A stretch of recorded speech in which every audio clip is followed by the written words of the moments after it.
Hello friends, welcome to our channel. Friends, Telangana జిల్లా court and హైకోర్టుకి సంబంధించినటువంటి ఎగ్జామ్స్లో ఇంగ్లీష్ లాంగ్వేజ్లో మనకి ఫిల్ ఇన్ ద బ్లాంక్స్ నుంచి 3 to 4 క్వశ్చన్స్ అయితే అడుగుతున్నారు. సో ఈ వీడియోలో కొన్ని ఇంపార్టెంట్ ఫిల్ ఇన్ ద బ్లాంక్స్కి సంబంధించినటువంటి కంప్లీట్ డిస్కషన్ చూద్దాము. సో వీడియో చూస్తున్నటువంటి వారు వీడియోని లైక్ చేసి ఛానల్ని సపోర్ట్ చేయండి. చాలామంది వీడియోస్ చూస్తున్నారు కానీ లైక్ చేయట్లేదు. ఈ వీడియోకి 1000 లైక్స్ అయితే ఎక్స్పెక్ట్ చేస్తున్నాను. సో ప్రతి ఒక్కరూ లైక్ చేసి మీ ఫ్రెండ్స్కి షేర్ చేయండి. ఫస్ట్ టైం మన ఛానల్ని విజిట్ చేస్తే సబ్స్క్రైబ్ చేసుకొని బెల్ సింబల్ని యాక్టివేట్ చేసుకోండి. డీటెయిల్స్లోకి వెళ్లే ముందు తెలంగాణ కోర్టు ఉద్యోగాలకి ప్రిపేర్ అవుతున్నటువంటి అభ్యర్థులు రిమైనింగ్ డేస్లో మంచిగా ప్రిపేర్ అయ్యి మంచి మార్కులు తెచ్చుకునే విధంగా ఈ 5 కోర్సెస్ని అయితే మేము మీకు ఆఫర్ చేస్తున్నాము. ఈ మెగా కోర్స్ మీరు తీసుకున్నట్లయితే ఈ ఒక్క కోర్స్లోనే ఈ కోర్సెస్ అన్నీ కూడా యాడ్ చేయడం జరిగిందండి. మీరు ఇంకా సపరేట్గా ఈ కోర్సెస్ తీసుకోవాల్సిన అవసరం లేదు ఈ మెగా కోర్స్ తీసుకున్నటువంటి వారు. ఇందులో మీకు తెలుగు మీడియంలో ఉన్నటువంటి వీడియో క్లాసెస్ ఉంటాయి.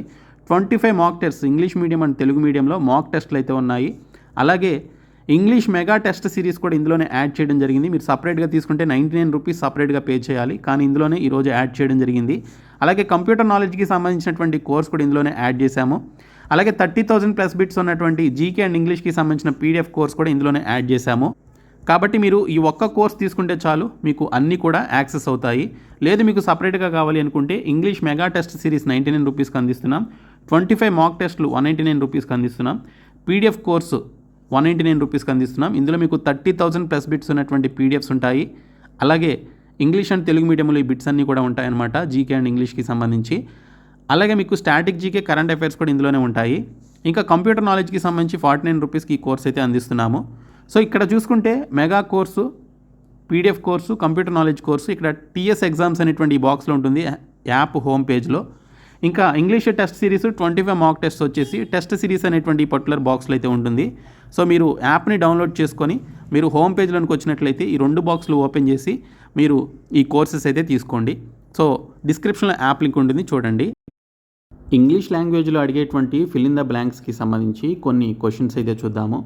ఫస్ట్ క్వశ్చన్ వచ్చేసి, the lawyer had to find innovative arguments for his case. There was just no dash that he could follow or quote అని చెప్పేసి ఇచ్చారు. సో ఇక్కడ చూసినట్లయితే ఎవరైతే ఒక పర్టికులర్ లాయర్ ఒక కేసు గురించి ఆర్గ్యుమెంట్ చేస్తూ ఉంటాడో, సో అలా ఆర్గ్యుమెంట్ చేసేటువంటి ఒక లాయర్ ఇక్కడ కొన్ని ఇన్నోవేటివ్ ఆర్గ్యుమెంట్స్ని అయితే అతను తీసుకురావాల్సి ఉంటుంది పర్టికులర్ కేసుకి సంబంధించి. So there was just no dash that he could follow or quote అని చెప్పేసి ఇచ్చారు. సో ఇక్కడ చూసుకున్నట్లయితే గతంలో అతను ఈ విధంగా ఇన్నోవేటివ్ ఆర్గ్యుమెంట్స్ని ఏదైనా ఫాలో అయినట్లుగా మనకి ఇక్కడ ఎటువంటి డీటెయిల్స్ లేవు అన్నట్లుగా మనకి ఇక్కడ క్వశ్చన్ అయితే ఇవ్వడం జరిగింది. సో ఇక్కడ ఇచ్చినటువంటి పర్టికులర్ ఆప్షన్స్లో ఎగ్జాంపుల్ అన్నాడు, కొటేషన్ అన్నాడు, స్టైల్ అన్నాడు, ప్రెసిడెంట్ అన్నాడు.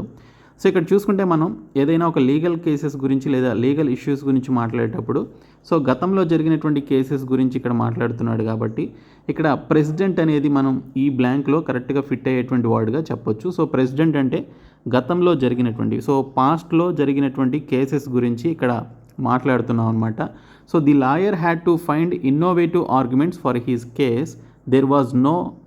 There was just no precedent that he could follow or quote అని చెప్పేసి ఇచ్చారు. అంటే ఈ కేస్ని అతను గెలవాలి అంటే ఓకే, సో ఆ లాయర్ కొన్ని ఇన్నోవేటివ్ ఆర్గ్యుమెంట్స్తో రావాల్సి ఉంటుంది. ఇన్నోవేటివ్ ఆర్గ్యుమెంట్స్ని అతను కనుగొనాల్సి ఉంటుంది. సో గతంలో అతను ఇన్నోవేటివ్ ఆర్గ్యుమెంట్స్ చేసినట్లు ఇక్కడ మనకి ఎటువంటి సమాచారం లేదన్నట్లు ఇక్కడైతే ఉంది కదా క్వశ్చన్. సో కాబట్టి ఇక్కడ ప్రెసిడెంట్ అనేది మనం ఈ బ్లాంక్లో కరెక్ట్గా ఫిట్ అయ్యేటువంటి వర్డ్గా చెప్పొచ్చు కాబట్టి సో ఆప్షన్ 4 దీనికి సంబంధించిన right answer. Next question, she is sad because her father turn dash her request అని చెప్పేసి ఇచ్చారు. సో తను చాలా బాధగా ఉంది ఎందుకంటే తన యొక్క రిక్వెస్ట్ని ఫాదర్ టర్న్డ్ అని చెప్పేసి ఇవ్వడం జరిగింది. ఇక్కడ బ్లాంక్లో ఏం పెడితే మనకి ఇక్కడ కరెక్ట్ ఆన్సర్ అవుతుంది అనేది మనం ఇక్కడ కనుగొనాలన్నమాట. సో ఇలాంటి టైప్ ఆఫ్ క్వశ్చన్సే మనకి ఇవ్వడం జరుగుతుంది ఎగ్జామ్స్లో, కోర్ట్ ఎగ్జామ్స్ కానీ ఎస్ఎస్సి లాంటి ఎగ్జామ్స్లో కానీ ఈ టైప్ ఆఫ్ క్వశ్చన్స్ వేస్తారు. టర్న్డ్ అని చెప్పేసి ఇచ్చి బ్లాంక్ ఇచ్చి అప్ అంటాడు, ఆఫ్ అంటాడు, అవుట్ అంటాడు, అలాగే డౌన్ అని చెప్పేసి ఇవ్వడం జరుగుతుంది. సో ఇక్కడ మనం టర్న్ డౌన్ అనేది మనం ఇక్కడ రైట్ ఆన్సర్గా చెప్పుకోవాలి. సో టర్న్ డౌన్ అంటే ఏదైనా మనం ఒక పర్టికులర్ విషయాన్ని లేదా ఒక రిక్వెస్ట్ని మనం రిజెక్ట్ చేసినప్పుడు లేదా రిఫ్యూజ్ చేసినప్పుడు ఈ టర్న్ డౌన్ అని చెప్పేసి ఈ వర్డ్ని అయితే యూజ్ చేయడం జరుగుతుంది. కాబట్టి సో తన యొక్క ఫాదర్ తన రిక్వెస్ట్ని రిజెక్ట్ చేయడం వల్ల తను సాడ్గా ఉంది, బాధగా ఉంది. కాబట్టి ఇక్కడ her father turn down her request అనేది వస్తుంది. కాబట్టి ఇక్కడ ఇచ్చినటువంటి బ్లాంక్లో మనం డౌన్ అనేది యూజ్ చేయాలి. సో టర్న్ డౌన్ అనేది ఇక్కడ మనకి రైట్ ఆన్సర్ అనమాట. So option 4 right answer. Next question, the bye was dash of cheating in the examination అని చెప్పేసి ఇచ్చారు. సో ఆ పర్టికులర్ బాలుడు ఎవరైతే ఉన్నాడో లేదా ఆ పర్టికులర్ స్టూడెంట్ ఎవరైతే ఉన్నారో ఎగ్జామినేషన్లో చీటింగ్ చేస్తూ పట్టుపడ్డాడు అని చెప్పేసి అంటాం కదా. సో చీటింగ్ చేస్తూ పలానా విద్యార్థి పట్టుపడ్డాడు, ఇంటర్మీడియట్ 10th ఎగ్జామ్స్లో కానీ లేదా కాంపిటేటివ్ ఎగ్జామ్స్లో పట్టుపడ్డారని చెప్పేసి మనం న్యూస్లో చదువుతూ ఉంటాం.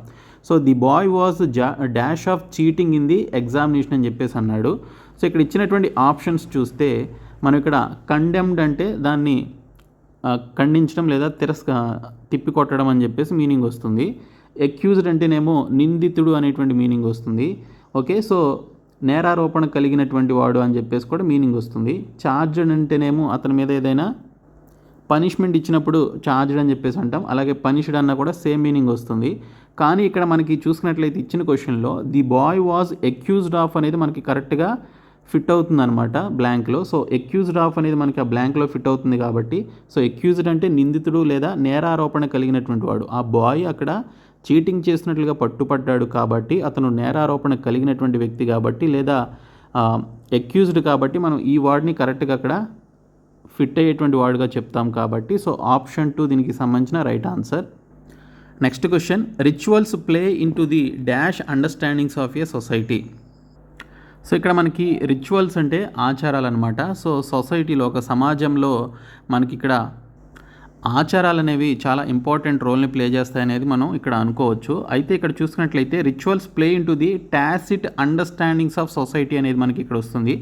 టాసిట్ అంటే నిశ్శబ్దమైన అని చెప్పేసి మీనింగ్ వస్తుందన్నమాట. సో ఒక పర్టికులర్ సొసైటీలో లేదా ఒక సమాజంలో ఆ యొక్క సాంప్రదాయాలు లేదా ఆచారాలు ఏవైతే ఉంటాయో అవి మనం పర్టికులర్గా మాట్లాడకుండానే వాటి గురించి మనం డిస్కస్ చేయకుండానే ఆ పర్టికులర్ సమాజం యొక్క ఆచారాలు ఏంటి లేదా సాంప్రదాయాలు ఏంటి అనేది మనం అర్థం చేసుకోగలుగుతాము. సో ఇక్కడ మనకి టాసిట్ అంటే నిశ్శబ్దమైన అనేటువంటి మీనింగ్ వస్తుంది కాబట్టి so rituals play in to the tacit understandings of A society అనేది దీనికి సంబంధించిన right answer. Next question, last year our company made A dash of several lakhs of rupees. Okay, so ఇక్కడ చూసుకుంటే మనకి ఒక పర్టికులర్ కంపెనీ గత సంవత్సరంలో కొన్ని ల్యాక్స్ ఆఫ్ రూపీస్ అయితే అది పొందిందనమాట. సో మేడ్ అంటే ఇక్కడ క్రియేట్ చేసింది అని చెప్పేసి మీనింగ్. అయితే ఇక్కడ ఇచ్చినటువంటి ఆప్షన్స్లో ప్రాఫిట్ అని చెప్పేసి ఉంది, అలాగే రైజ్ అని చెప్పేసి ఉంది, అలాగే మనకి ఇక్కడ గెయిన్ అని చెప్పేసి ఉంది, అలాగే రైజ్ అని చెప్పేసి ఉంది. సో ఇక్కడ మనం చూసుకున్నట్లయితే ఏదైనా కంపెనీ లాభపడినప్పుడు మనం ప్రాఫిట్స్ అని చెప్పేసి అంటాము. కాబట్టి ఇక్కడ ప్రాఫిట్ అనేది మనకి ఇక్కడ కరెక్ట్ ఆన్సర్గా చెప్పుకోవాలన్నమాట. సో ఆప్షన్ 1 దీనికి సంబంధించిన రైట్ ఆన్సర్. సో ప్రాఫిట్ అనేది మనకి ఇక్కడ ఒక కంపెనీ యొక్క ఫైనాన్షియల్ గెయిన్ పొందినప్పుడు, ఒక కంపెనీ ఫైనాన్షియల్గా గెయిన్ పొందినప్పుడు మనం ప్రాఫిట్ అనేటువంటి వర్డ్ని యూజ్ చేస్తాం కాబట్టి సో ఇక్కడ ఒక కంపెనీ యొక్క లాస్ట్ ఇయర్ ప్రాఫిట్స్ గురించి మనం ఇక్కడ మాట్లాడుతున్నాం కాబట్టి ఇక్కడ మనం ప్రాఫిట్ అనేటువంటిదే మనం ఈ పర్టికులర్ బ్లాంక్లో యూజ్ చేయడానికి కరెక్ట్గా ఫిట్ అవుతుంది. గెయిన్ అన్నా కూడా మనకి ప్రాఫిట్ అనే అర్థం వస్తుంది. కానీ సో ఒక కంపెనీ ఫైనాన్షియల్గా ఏదైనా పర్టికులర్ గెయిన్ పొందినప్పుడు, ఓకే, కొంత గ్రోత్ని చూసినప్పుడు సో అప్పుడు మనం ప్రాఫిట్ అనేది యూజ్ చేస్తాము కాబట్టి ప్రాఫిట్ అనేది right answer. Next question, some animals have unique dash that allow them to survive in extreme weather conditions. Okay, so కొన్ని జంతువులకి సంబంధించి కొన్ని ఎక్స్ట్రీమ్ వెదర్ కండిషన్స్లో, ఓకే, ఎటువంటి సివియర్ సిచ్యువేషన్స్లో ఉన్నటువంటి వెదర్ కండిషన్స్లో అయినా అవి సర్వైవ్ అవ్వగలిగేటువంటి కొన్ని యూనిక్నెస్ అయితే ఉంటుందన్నమాట. సో ఆ యూనిక్ ఏంటని చెప్పేసి అడిగారు, యూనిక్ డాష్ అని చెప్పేసి ఇచ్చారు. ఈ బ్లాంక్లో మీరు ఏం పెట్టాలనేది ఇక్కడ మనకి ఇచ్చినటువంటి ఆప్షన్స్ని బట్టి తెలుస్తుంది. సో క్యారెక్టరిస్టిక్స్ అంటే ఇక్కడ గుణగణాలు అని చెప్పేసి అనొచ్చు, ప్రాబ్లమ్స్, ఫీలింగ్స్, కండిషన్స్ అన్నాడు. సో ఇక్కడ మనం ఆ జంతువులు ఉండేటువంటి కండిషన్స్ గురించే మాట్లాడుతున్నాం కాబట్టి మళ్ళీ మనం ఇక్కడ కండిషన్స్ అనేది యూజ్ చేయం. అది ఫీలింగ్కి సంబంధించింది కాదు, సర్వైవల్ అనేది ప్రాబ్లం కూడా కాదు.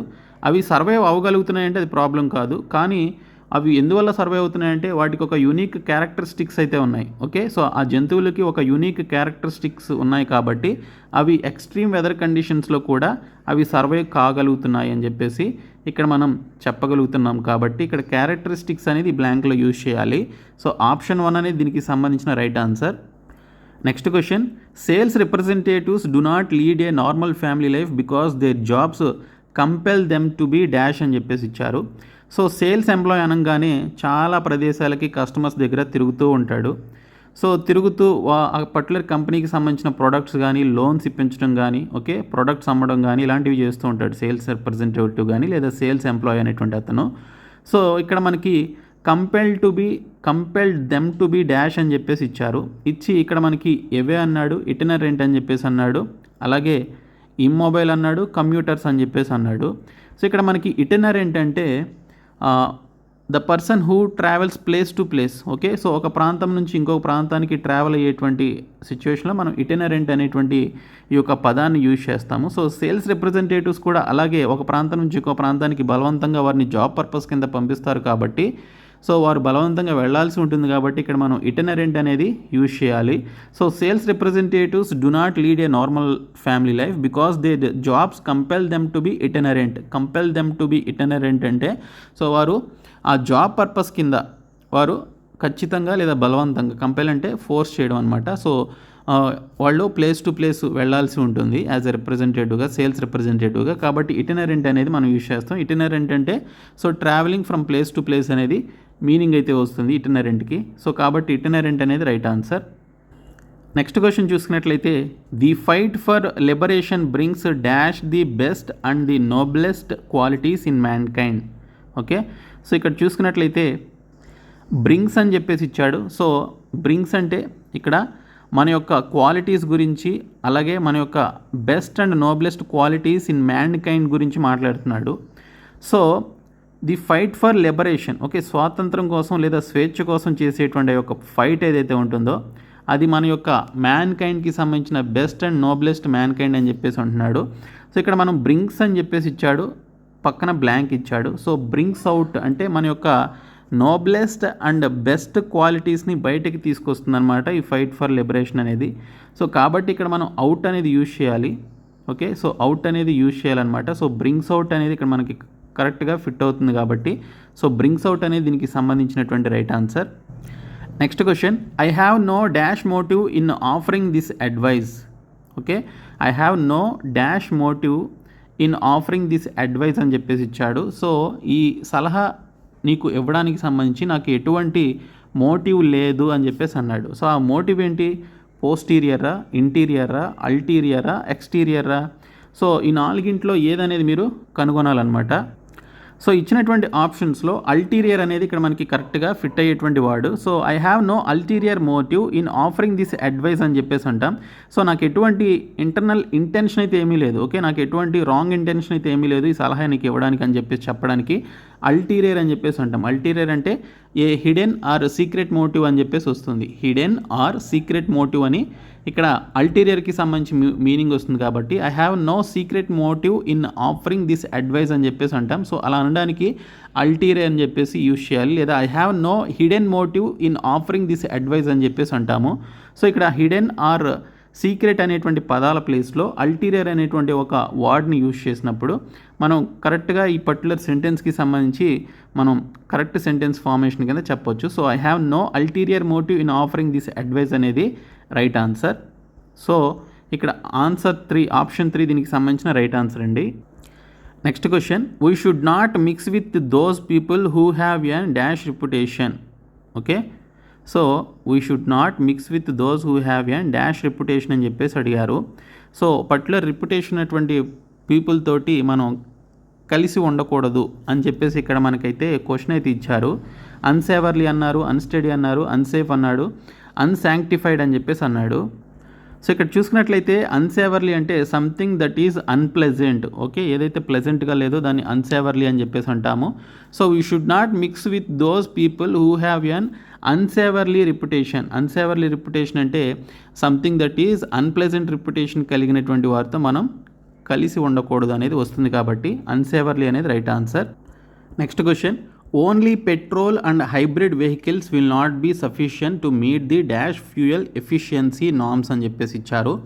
సో ఇక్కడ చూసుకున్నట్లయితే only petrol and hybrid vehicles will not be sufficient to meet the dash fuel efficiency norms అని చెప్పేసి ఇవ్వడం జరిగింది. ఓకే, సో పెట్రోల్ అలాగే హైబ్రిడ్ వెహికల్స్ అనేవి ఈ ఫ్యూయల్ ఎఫిషియన్సీ నార్మ్స్కి సంబంధించి ఆ యొక్క సఫిషియంట్ సరిపడినంత అవి మీట్ అవ్వలేకపోతున్నాయి అని చెప్పడానికి ఇక్కడ మనకి క్వశ్చన్ అయితే ఇవ్వడం జరిగింది. సో ఇక్కడ బ్లాంక్ అయితే ఇచ్చాడు. ఓకే, సో బ్లాంక్ ఇచ్చి స్ట్రింగ్టెంట్ అన్నాడు, స్ట్రాంగెస్ట్ అన్నాడు, పొటెన్షియల్ అన్నాడు, క్లామర్ అన్నాడు. సో ఇక్కడ చూసుకుంటే only petrol and hybrid vehicles will not be sufficient to meet the stringent fuel efficiency norms అని చెప్పేసి వస్తుంది. స్ట్రింగెంట్ అంటే ఇక్కడ మనకి స్ట్రిక్ట్ అని చెప్పేసి వస్తుంది అనమాట. So strict fuel efficiency norms అంటే ఇక్కడ రూల్స్ అని చెప్పేసి అనుకోవాలి. సో ఫ్యూయల్ ఎఫిషియన్సీ నార్మ్స్ అనేవి స్ట్రిక్ట్గా ఉన్నప్పుడు సో ఈ పెట్రోల్ అండ్ హైబ్రిడ్ వెహికల్స్ అనేవి ఆ పర్టికులర్ ఫ్యూయల్ ఎఫిషియన్సీ నార్మ్స్ని అయితే మీట్ అవ్వడం జరుగుతుంది, ఓకే, వాటిని రీచ్ అవ్వడం జరుగుతుంది అని చెప్పేసి ఇచ్చాడు. కాబట్టి సో ఇక్కడ స్ట్రింగెంట్ అనేది అంటే స్ట్రింగెంట్ అంటే స్ట్రిక్ట్ అనమాట. So strict fuel efficiency norms అనేది వస్తుంది. So option 1 right answer. Next question, if you had followed the rules you dash disqualified అని చెప్పేసి ఇచ్చారు. సో ఇది ఒక హైపోథెటికల్ క్వశ్చన్ అనమాట. So if you had followed the rules you dash disqualified అని చెప్పేసి ఇవ్వడం జరిగింది. So you would not have been disqualified అని చెప్పేసి ఇచ్చారు. సో నువ్వు ఆ పర్టికులర్ రూల్స్ని కనుక నువ్వు ఫాలో అయి ఉండినట్లయితే నువ్వు ఈ విధంగా డిస్క్వాలిఫై అయ్యేవాడివి కాదు. ఒకవేళ ఫాలో అయ్యి ఉన్నట్లయితే నువ్వు క్వాలిఫై అయ్యేవాడివి, కానీ నువ్వు అది ఫాలో కాలేదు కాబట్టి నువ్వు డిస్క్వాలిఫై అయ్యావు అని చెప్పడానికి ఇక్కడ మనకి ఈ విధంగా ఇవ్వడం జరిగింది. If you had followed the rules you would not have been disqualified. Okay, you would not have been disqualified అనేది వస్తుందన్నమాట. సో కాబట్టి ఆప్షన్ 4 దీనికి సంబంధించిన రైట్ ఆన్సర్. సో ఇవి కొన్ని ఫిల్ ఇన్ ద బ్లాంక్స్ అనమాట. ఈ విధంగానే మనకి మ్యాథ్స్ ఇలాంటి టైప్ ఆఫ్ క్వశ్చన్స్ అయితే అడుగుతారు మనకి ఎగ్జామినేషన్లో. అడిగితే సింగిల్ ఫిల్లర్స్ లేదా డబుల్ ఫిల్లర్స్ అయితే ఇస్తాడు, అంటే 2 బ్లాంక్స్ ఉంటాయన్నమాట ఒక క్వశ్చన్లో. సో మ్యాక్సిమం మనకి సింగిల్ ఫిల్లర్స్ నుంచే క్వశ్చన్స్ వస్తాయి. ఒక 3 to 4 క్వశ్చన్స్ అయితే అడుగుతున్నారు ఇంగ్లీష్లో. సో ప్రతి ఒక్కరు కూడా మేము మీకు ప్రొవైడ్ చేసినటువంటి 399 రూపీస్ మెగా కోర్స్ కానీ 199 రూపీస్ ఓకే పీడిఎఫ్ కోర్స్ కానీ లేదా 199 రూపీస్ 25 మాక్ టెస్ట్లకి సంబంధించిన కోర్స్ కానీ మీరు ఇంగ్లీష్ ప్రాక్టీస్ చేయడానికి సంబంధించి కొత్తగా మేము 99 రూపీస్ మెగా ఇంగ్లీష్ టెస్ట్ సిరీస్ని అయితే లాంచ్ చేసాము 99 రూపీస్ది. సో అందులో అన్ని టాపిక్స్ అయితే యాడ్ చేయడం జరిగింది, ఇంక్లూడింగ్ మీకు ఎక్స్ప్లెనేషన్ కూడా ఉంటుంది. సో ఎక్స్ప్లెనేషన్ కూడా మీరు చూసుకోవచ్చు అనమాట మీరు టెస్ట్ అటెంప్ట్ చేసినాక. సో ఖచ్చితంగా ఇది తీసుకోండి. ఫిల్ ఇన్ ద బ్లాంక్స్ కానీ మిగిలిన అన్ని టాపిక్స్ కూడా యాడ్ చేసేసాం. సో మీరు అవి ప్రాక్టీస్ చేయొచ్చు. సో 4000+ బిట్స్ అయితే ఉన్నాయి. సో ప్రతి ఒక్కరు ఈ కోర్సెస్ అయితే తీసుకోండి. డిస్క్రిప్షన్లో యాప్ లింక్ ఉంటుంది, చూడండి. Thank you so much guys.